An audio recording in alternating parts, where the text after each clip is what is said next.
People have asked me about printing on paper with the latex printer, the Latex 360 series in particular. It would also apply to the new 560 and 570 series. When printing on paper with the new Gen 3 inks, there's some things to understand to probably help you better understand the complexity of the paper market and how that affects your choices on the printer. Now, if you want to print on paper on a latex, we'll just say 360, my first and unambiguous recommendation is there's two papers that HP manufactures. One is called, what I have here, which is the HP Professional Satin. It also comes in a gloss. And then there is the HP Everyday Satin. Both of those papers are excellent. One is a little thicker than another. This is the Professional, which is a little thicker. So when someone wants to print the best the printer prints on paper, this is what I choose. It is a resin coated. It is specifically developed for this generation of latex. It's excellent paper. It prints beautiful. So if you just don't want to think about it and you want a really nice quality paper print, this is it. Now, the resin coating, this is a higher end paper. It costs a little more. I think it's still very reasonable, but it costs a little more than some alternatives. But this is what I print on when I don't ask questions. I want quality. Your next choice, I have a couple of them that I like. The first of which is a Neenah. Now, Neenah is a large paper manufacturer. They are a manufacturer.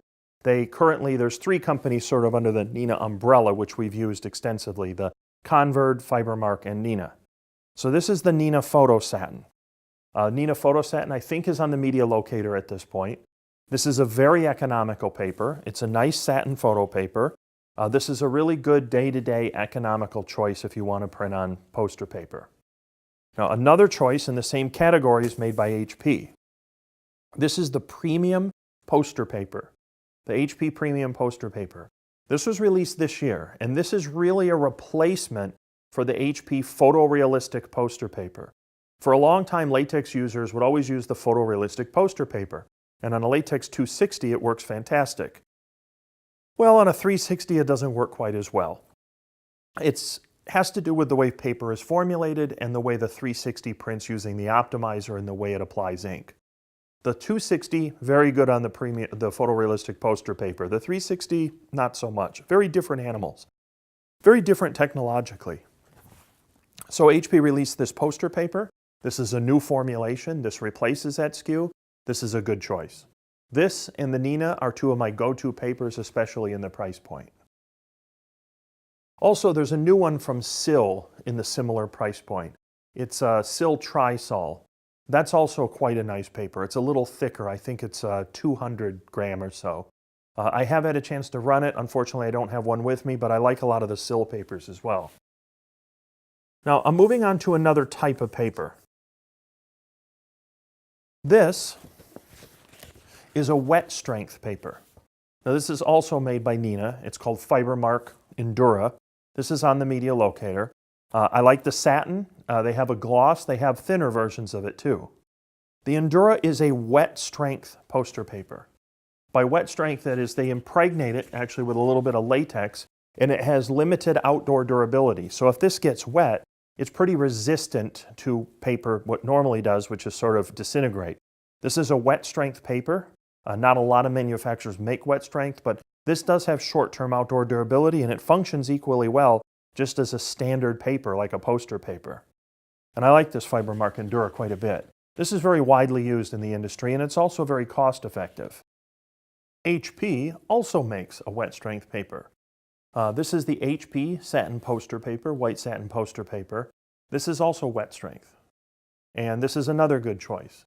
I'm quite fond of wet strength papers with the 360. They're highly compatible. The way the 360 applies ink and it carries over the curing zone, a lot of the wet strength papers work pretty well. Now this is a Felix Schoeller. This is more of an offset coated. Now this is a metallic, it has kind of a metallic paper quality. This is an offset coated. When you switch to more of the offset coated papers on the Latex 360, there's a couple things to keep in mind. One, you can't put too much heat and you can't put too much ink. If you put too much heat and too much ink together, the paper is going to cockle, and that cockling is going to cause print quality problems. Sometimes the cockling is evident right in the print path. It'll form like a kind of a undulation from the water, and the carriage will touch it and you'll have a little head strike mark or a carriage strike mark. Other instances, it'll travel fine in the print zone, and then as it hits the curing zone with all of that ink together, the middle will come up and you'll get it to pop in the center, and then right down the middle of your prints, in the middle of a 60-inch wide roll, you'll see little scratch marks. That's happening in the curing zone. It's because there is too much ink and too much heat, and the two together, especially on a lot of offset papers, will cause it to scratch. The solution is, give or take, 12 pass, 175, 180 degrees Fahrenheit, and then you keep the ink down a bit. So let's say 80%, 90% ink. And you'll still, in many cases, get a very nice print. And these are offset coated papers where the price is considerably lower. Now, all offset coated papers are going to have different coatings, different surfaces. Some ink take ink better than others. There's going to be a lot of variability there, and you'll sort of have to sort out your own way. But if you see it coming up or popping or cockling, the solution is lower temperature, less ink, and in some cases I'll use an inner pass delay to compensate for putting the lower temperature down. This is another example. For example, this is almost nearly a 12-point cardstock. It's an on-demand. On-demand is a digital converter, and they were long-term partners with them. This is a heavier weight paper, so I'm going to turn the vacuum up to make sure this stays down. So I might run vacuum at 80%, and then I'm going to keep the ink level a bit low, keep the temperature down. In some cases, I may use a take-up roll to help a little bit, but I try to print everything without the take-up roll, and if everything works without it, then the take-up roll is sort of an added bonus. Now, we found that on the 570, 560, the take-up roll I tend to put on almost right away because the distance from the platen to the take-up roll is so short, and the take-up roll gives me an easy assist right out of the gate. So another one, which is from On Demand Digital, this is a very inexpensive digital 100-pound silk offset.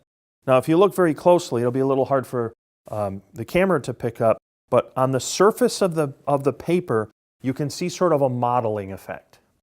I can see it at an angle here. It might be kind of tough for you guys to pick up, but you'll know what I mean when you see it, especially with an offset paper. There's just a distinctive modeling pattern. So instead of totally smooth as the light hits it, there's sort of almost like a splotchiness. Not in the ink, but it almost looks like on the surface of the paper. That is the surface of the paper. That's essentially what's causing it.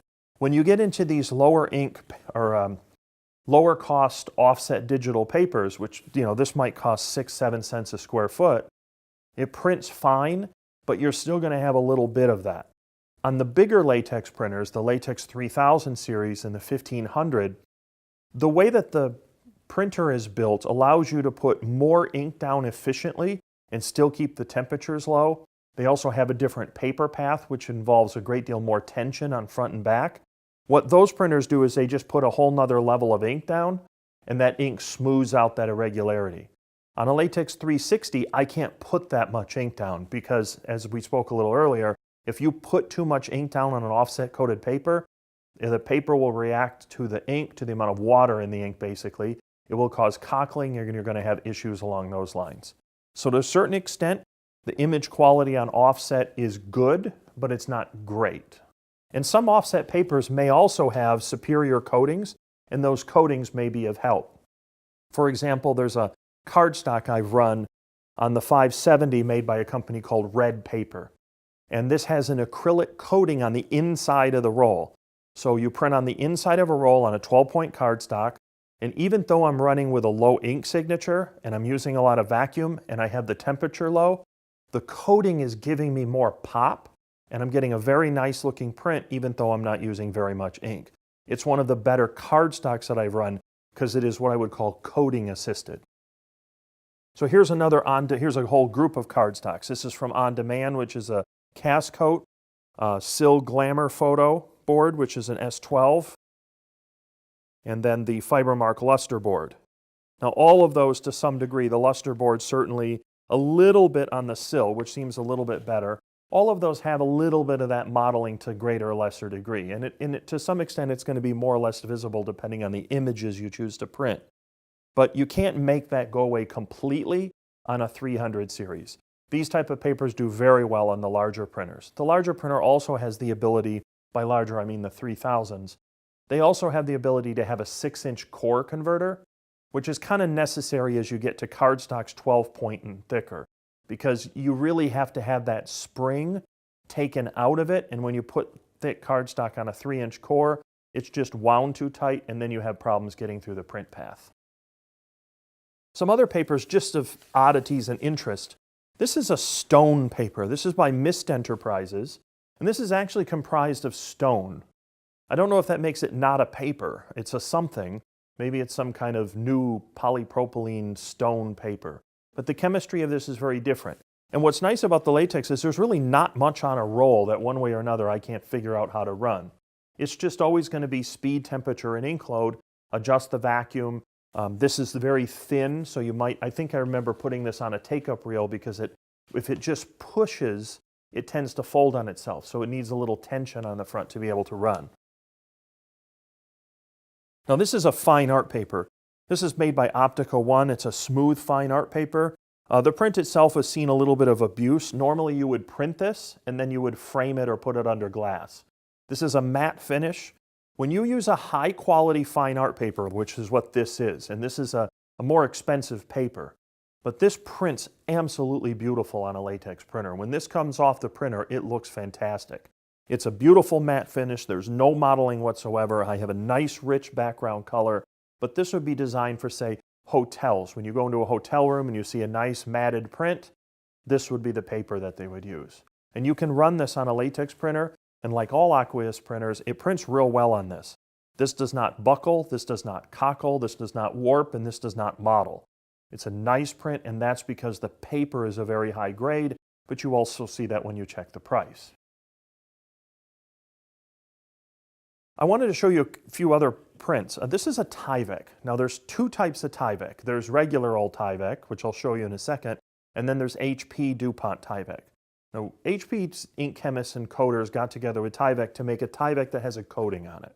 And that coating is going to give it better image quality because it prevents the fibrousness of Tyvek from showing through. It smooths it all out, but it also costs more. But HP has had this Tyvek on the market for a long time. It's widely used by, like, the US Navy, for example, and other map companies, people that have to have prints that are very weather and water resistant and can take a lot of beating. And this Tyvek is for that.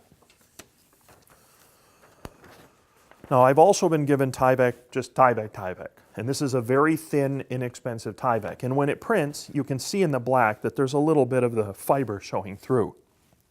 But for most applications, especially if it's, this is probably used for short-term outdoor, say, advertising. You know, in some cities where they staple everything to kiosks, this Tyvek is going to be very durable outside, more so even than a wet-strength paper. And it's very inexpensive as it goes. It's just a thin Tyvek, runs great on a latex printer. And lastly, we have our synthetic papers, sometimes called polypropylene. It's what it is.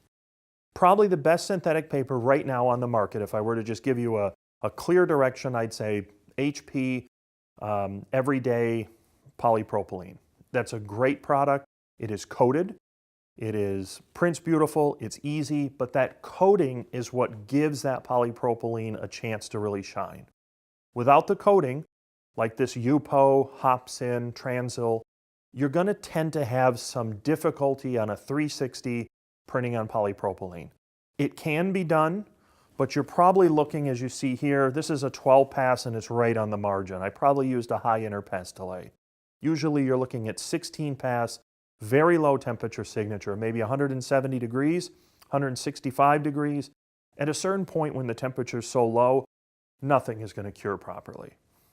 This is a thicker polypropylene. I have to run low temperature and very slow. And I still can't put very much ink on it. My guess is 80% ink. If you have a polypropylene with a coating, I believe DAF makes a polypropylene with a coating. I hear that Hopsin has a version of polypropylene out there through a third party that may have a coating on it. A coated polypropylene or a coated synthetic paper is going to have a better chance on a latex, especially if it's aqueous coated. Now, with the new 560 and the 570, I haven't done it yet, but I am hearing that a lot of these polypropylenes, because of the greater efficiency of the curing zone and the ability to print more ink at a lower temperature, these all may come back into play in a big way, because I'm going to have a bigger sweet spot and it's going to be easier to print on these standard grade polypropylenes. UPO is probably the best known in the United States. So UPO will run on a 360, but it's got a small sweet spot. 560, 570, we have very good confidence that we're going to be, much better. It'll be very saleable at a faster speed. And then the 1500 and 3000s have been able to print on all of that polypropylene and synthetic paper for a long time. Just different printers that can put more ink down at lower temperatures. Hopefully that helps with the paper proposition. There's a lot of different types of papers, and they matter to understand in how you address them on the latex printer, and also to set expectations. If you just want a bulletproof paper that's going to give you beautiful results every time, yeah, that HP Professional is a nice paper. That resin-coated stuff, perfect. But you can also start experimenting with other papers, depending on what the customer's expectations are and depending on what your price point is. And they will work, they do run, have at it. Just keep in mind, some papers you're really going to have to get that temperature down. You can't put too much ink down. I recommend starting it off at 12 pass, and then some cases you're going to have to get that vacuum involved as well. Because if the paper has a lot of memory and you have to fight that memory, or it's trying to cockle a little bit and you have to overcome it, you're going to have to use some extra vacuum to make that go through.